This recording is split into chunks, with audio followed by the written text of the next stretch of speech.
If you're an author or plan to be one, get excited because this podcast is for you. Book Marketing Mentors is the only podcast dedicated to helping you successfully market and sell your book. If you're ready for empowering conversations with successful marketing mavens, then grab a coffee or tea and listen in to your host, international best-selling author Susan Friedman. Welcome to Book Marketing Mentors, the weekly podcast where you learn proven strategies, tools, ideas, and tips from the masters. Every week, I introduce you to a marketing master who will share their expertise to help you market and sell more books. Today, my special guest is Lisa Bloom. After a successful corporate career, Lisa took the leap into entrepreneurship, becoming an author, speaker, and coach. She built Story Coach, a global business that supports organizations, entrepreneurs, and small businesses. She helps them master their speaking skills, enhance leadership, and create marketing that speaks to their audience. As a best-selling author of The Story Advantage, Cinderella and the Coach, and her latest 7 Stories That Sell, Lisa inspires countless individuals with storytelling techniques.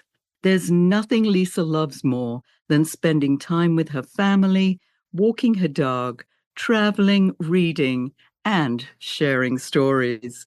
All the way from Israel, Lisa, it's an absolute pleasure to welcome you back to the show, and thank you for being this week's guest expert and mentor. Thank you so much, Susan. It's great to be here. Well, Lisa, I am so excited about your new book. I love what you've written in the past, and I know that this is something that I am going to want to read.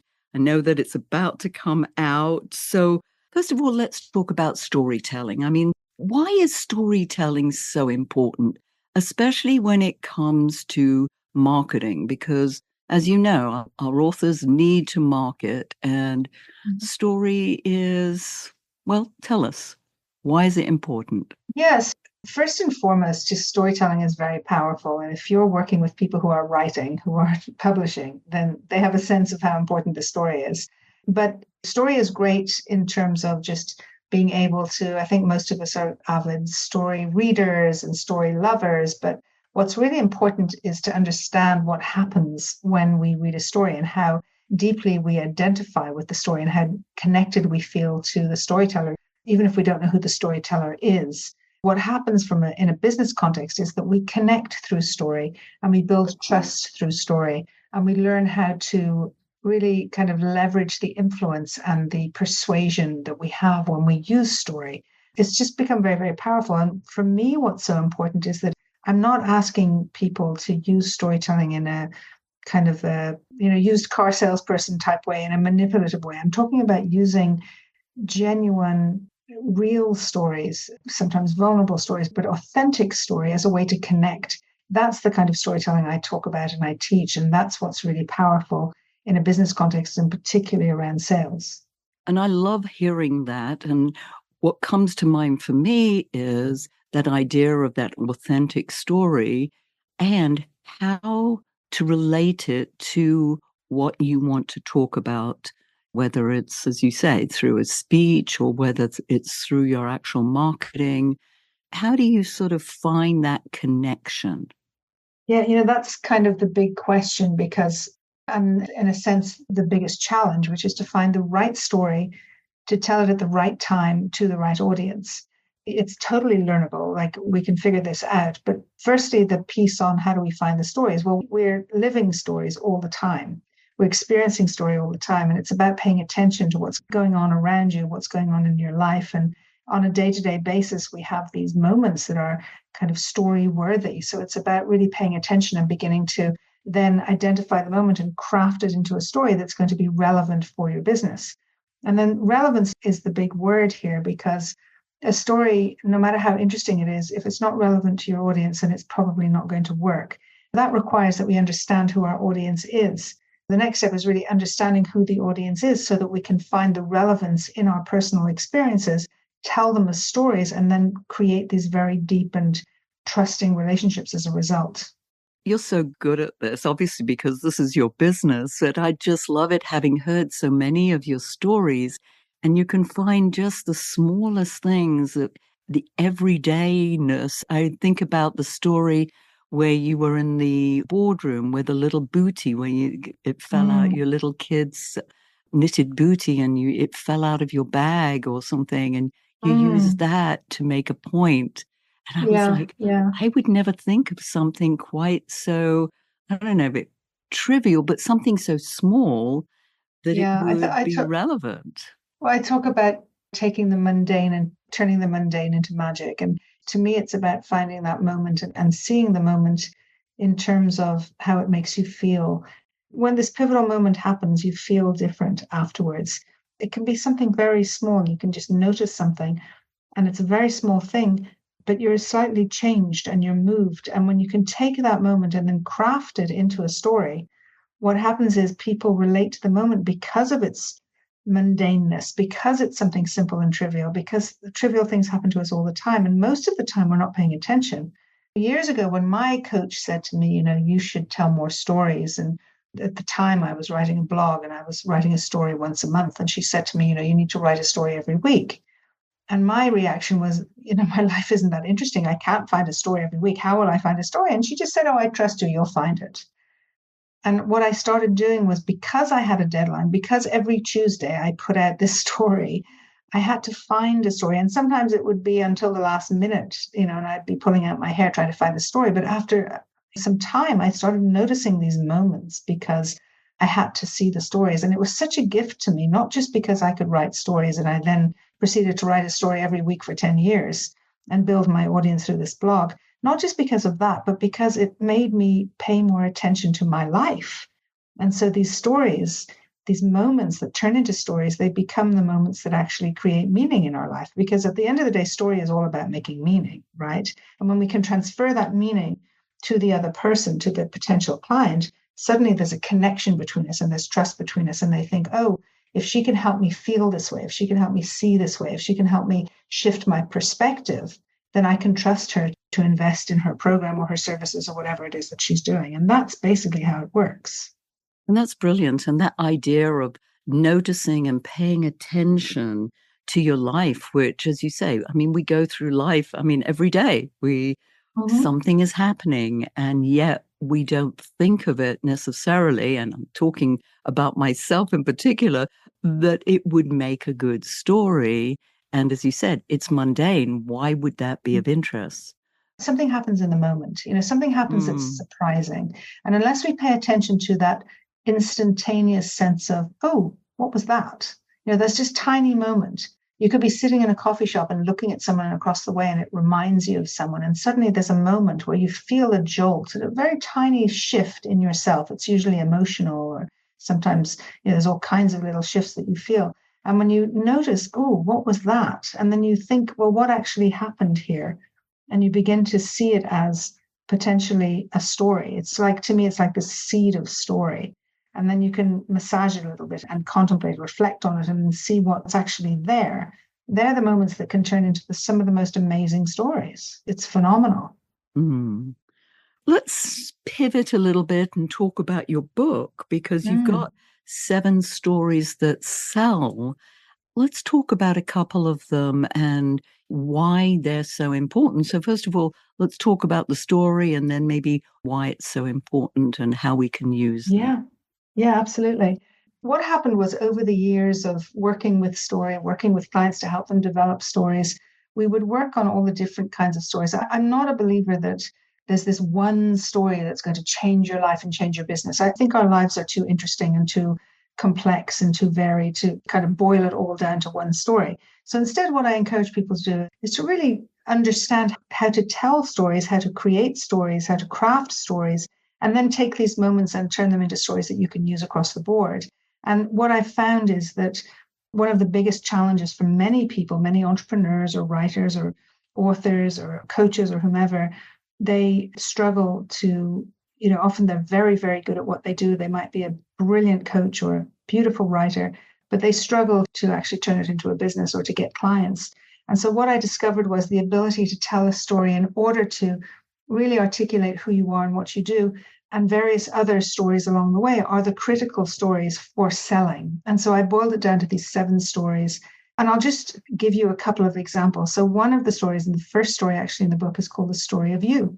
And it's a very simple story about kind of who you are and what you do. Now, most people, if they tell you, what should I say? It's kind of like, instead of it being the elevator pitch, the elevator story, people would say, oh, you have to say, well, I work with X to help them resolve Y and so that they get the outcome of Z. Okay, that's kind of the general formula for it, which can work, but oftentimes it's either very vague or it's very too practiced and it just doesn't work terribly well.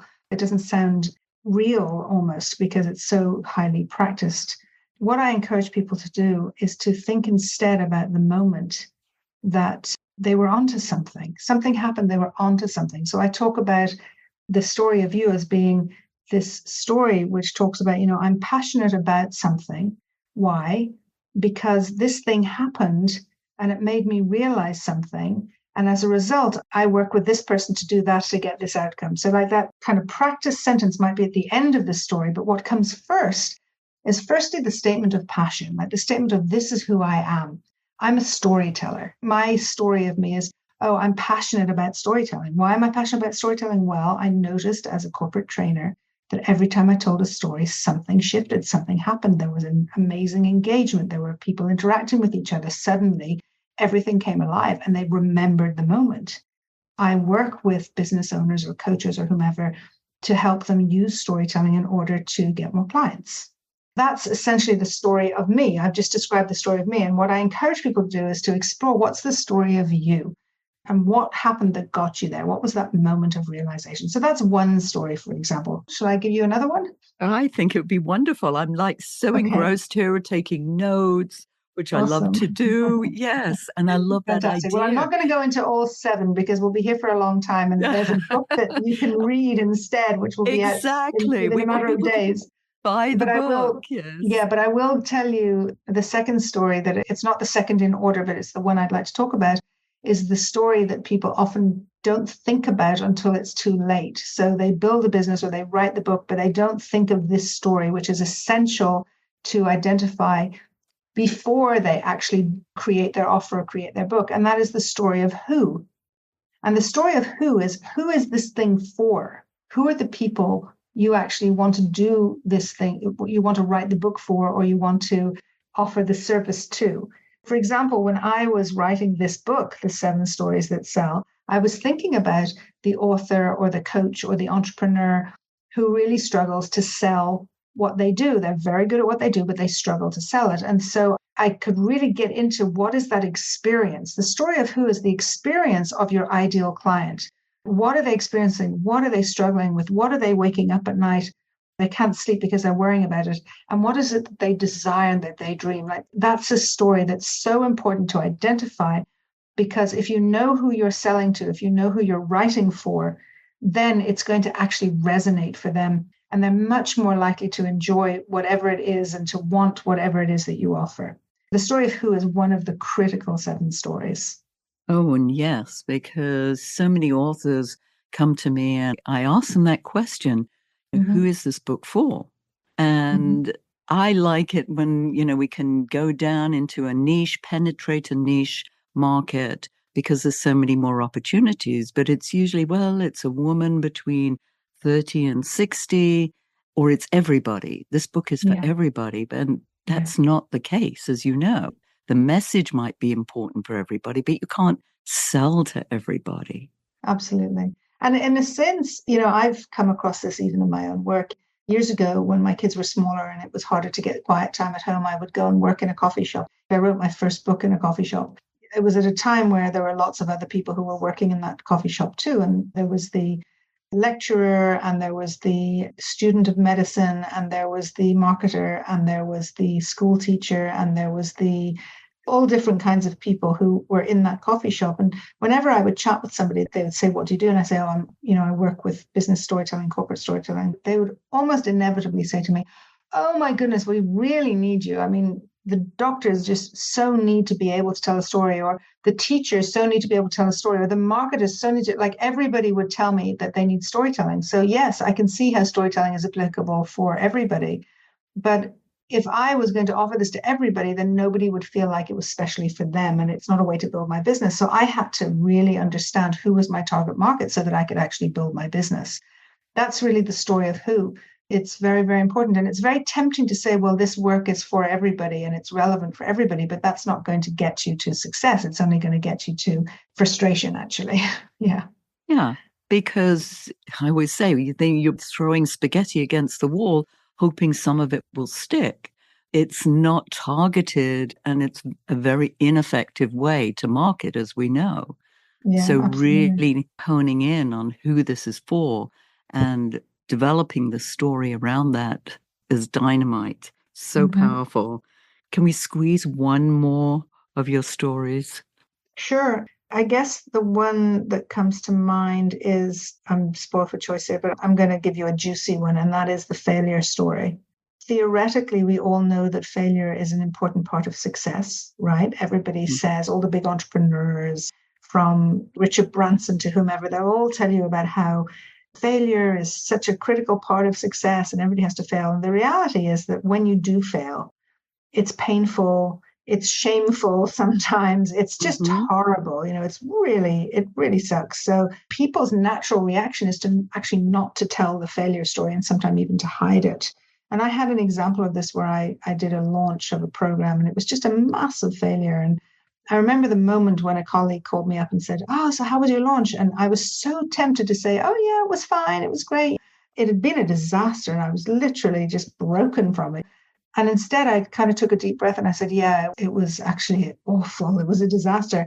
And what happened as a result of me sharing the failure story was actually she offered me a lot of help. We kind of did a post-mortem of what had happened. She helped me learn from it. And like I was so better equipped to go forward and be successful afterwards. And I realized when I share this story with people who are in similar stages and have had similar failures, they feel very uplifted by it and they feel that they can relate to it. And so, what I'm always trying to teach people is that the failure story, you have to get to a place where you come to terms with the failure, but also you've come to understand the lessons that you've learned from that failure. And when you have, it becomes an incredibly powerful story because one, it helps you bond with your client because they're bound to fail or they may have already failed. It makes you seem more human. And it also makes you more approachable and also makes you, in a sense, if you can share your failure and teach the lesson from that failure, instinctively people feel that you'll have empathy and understanding for what they're going through. And so it's just an incredibly powerful and bonding story for people. And you're right, everybody fails in some way or other. I Yeah. remember when I was laid off for the first time, I was devastated and I wouldn't tell anybody. I was so embarrassed that I'd been laid off from a job and it was purely economics.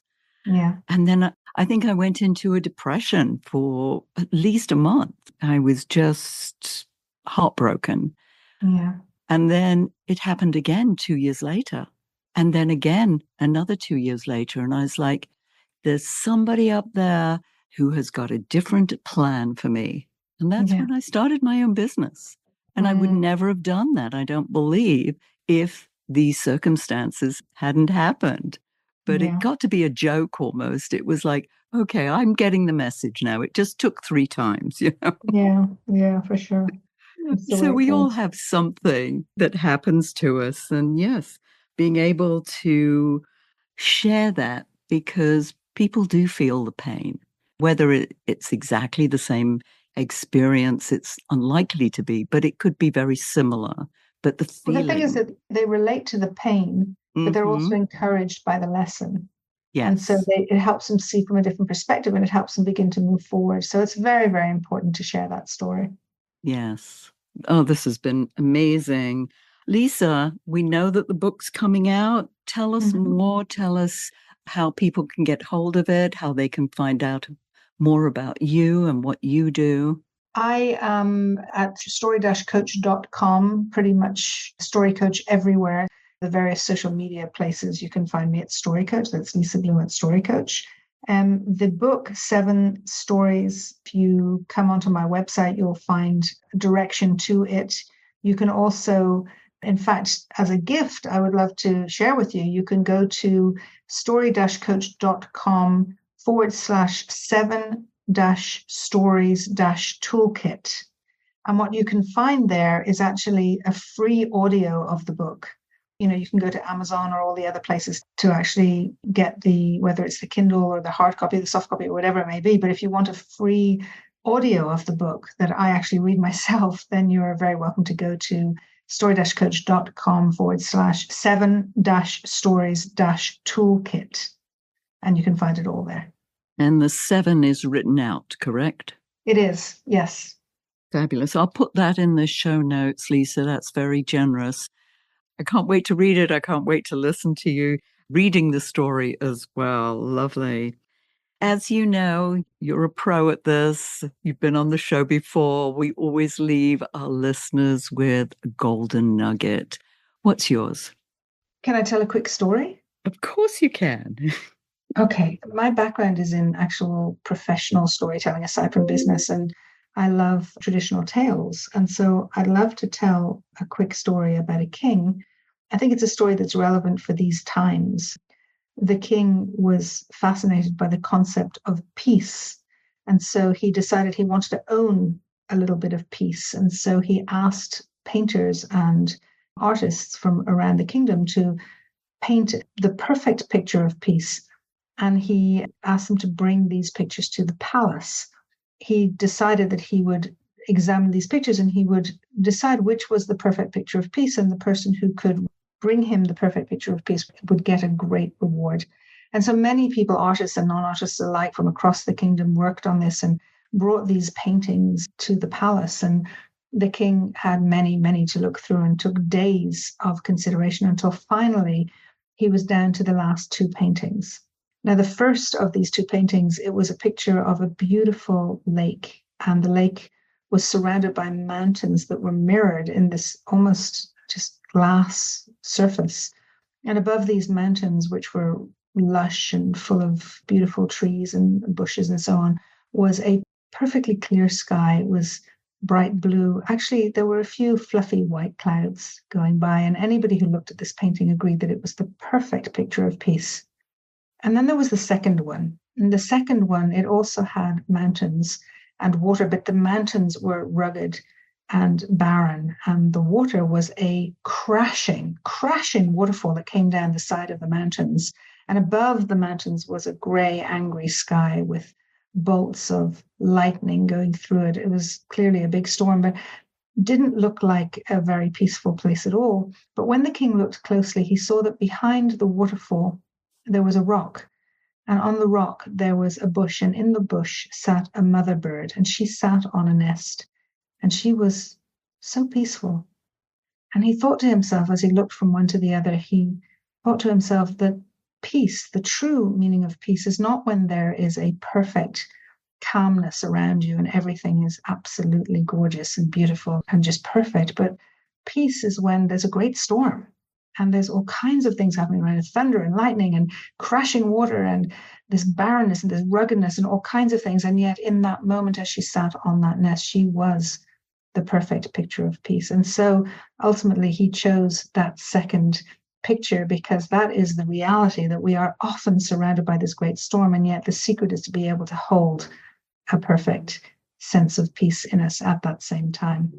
I leave you with that beautiful story because we all live in such a storm, and often, whether you're trying to publish a book or start a business or do all the things that we try to do, it often feels like a great storm. And yet, as we continue, if we can have peace in our heart, then I believe all can be solved. Oh, how beautiful. It's like, that's going to be a very hard act to follow, Lisa. I love it. I love it. And just even the way you tell the story, which is obviously so important as well, the words that you choose, and obviously the emotion that you add to it, just so powerful, so powerful. Thank you so much for sharing your wisdom. By the way, listeners, if your book isn't selling the way you wanted or expected to, let's you and I jump on a quick call together to brainstorm ways to ramp up those sales, because you've invested a whole lot of time, money, and energy, and it's time you got the return that you were hoping for. go to bookmarketingbrainstorm.com to schedule your free call. And in the meantime, I hope this powerful interview sparks some ideas you can use to sell more books. Until next week, here's wishing you much book and author marketing success.